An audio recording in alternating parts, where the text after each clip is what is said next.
দোকানে গেলে যেটাকে নতুন দেখি সেটাকেই ভালো লেগে যায়। এই তো কদিন আগে পুজো গেল, এত জামা কাপড় কেনাকাটা করলাম, কিন্তু তাও দেখো দোকানে আসলে পরে এই সবকটাই নিতে ইচ্ছা করে।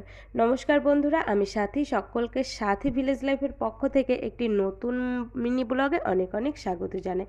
আশা করছি তোমরা সকলেই খুব ভালো আছো ও সুস্থ আছো।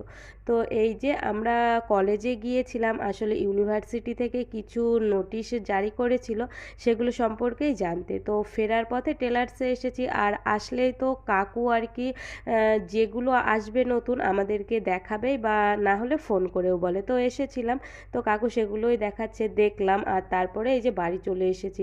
বাড়ি এসে এতটা ক্লান্ত লাগছিল, আর এখন তো এই যে মাথাটা আমার ঘুরছে। তো কেন ঘুরছে সেটা বলি। এই যে ঘরের অবস্থা দেখে আমার মাথাটা ঘুরছে, একটু টায়ার্ডও লাগছিল।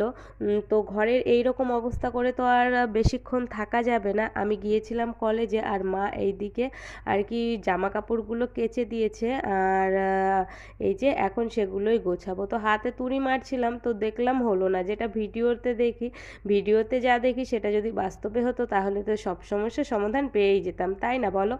আর এই যে আগেই বেডশিটটাকে আমি পেতে নিয়েছি, আর এখন এই যে জামা কাপড় যেগুলো আছে এগুলোকে ভাঁজ করে তাদের জায়গাতে রাখবো।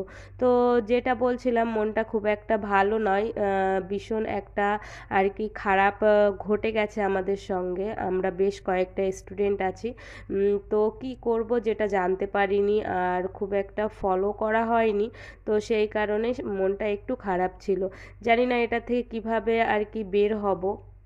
তো মনে হচ্ছে না যে খুব একটা কিছু করা যাবে।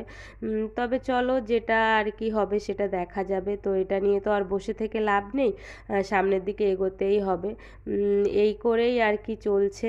তো এই যে কথা বলতে বলতে জামা কাপড়গুলো ভাঁজ করছিলাম, আর খুব একটা ভালো লাগছিল না। তো এখানে বেশ অনেক কটাই জামা কাপড় ছিল, সেগুলোকে এখন ভাঁজ করে রেখে দেবো, না হলে ঘরটা ভীষণ এলোমেলো হয়ে আছে।